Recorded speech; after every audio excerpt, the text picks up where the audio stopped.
How's it going, gamers? It's Chongo here, and today I've got a video for you guys, and I'm going to be giving my top 5 anticipated games of 2015. So this is my list. Some people probably will disagree with my choices, but these are just my opinions, and I want to hear what you guys think of these on the list, or what your favorite games for this year are going to be. So leave that in the comments. So starting with number 5, Quantum Break. Quantum Break is an Xbox One exclusive launching in the second quarter of this year. This game is being developed by Remedy Entertainment, the developers of Alan Wake. This game deals with time travel after an experiment has gone wrong.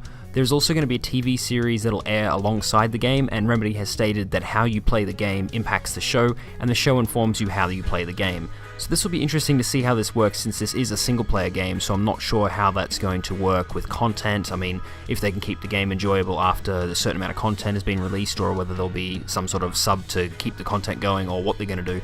But games with TV shows in the past haven't worked out that well, so it'll be interesting to see how this goes, and hopefully it does be quite successful and try something different. Number 4, Tom Clancy's The Division.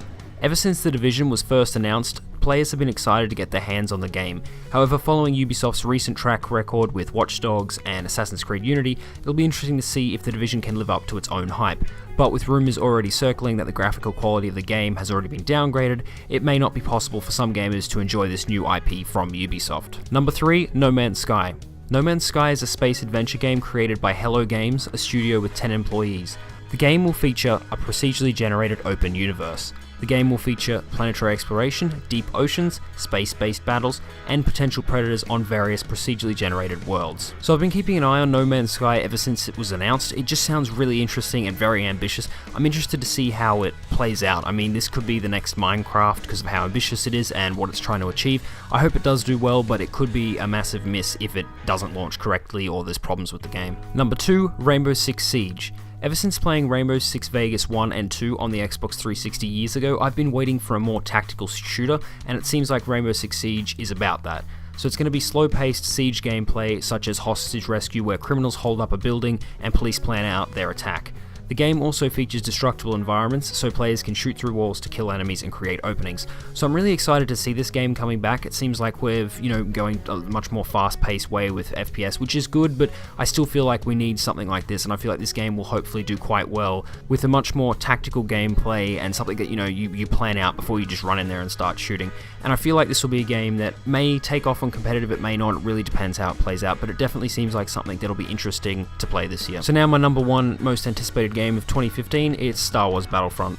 So Star Wars Battlefront 2 was one of my favorite games of all time, and there had been rumors of a third game for quite a while, but then it came out that it was cancelled, and many people thought seeing another Star Wars Battlefront game was pretty much impossible, because it seems very similar to something like Half-Life 3. We knew they were working on it, but then it just kind of disappeared and we didn't hear anything, except they actually came out and said, the next Star Wars Battlefront is cancelled, so there was pretty much next to no chance of it ever coming back. However, after Disney bought Lucasfilms, EA was given a chance to create Star Wars Battlefront.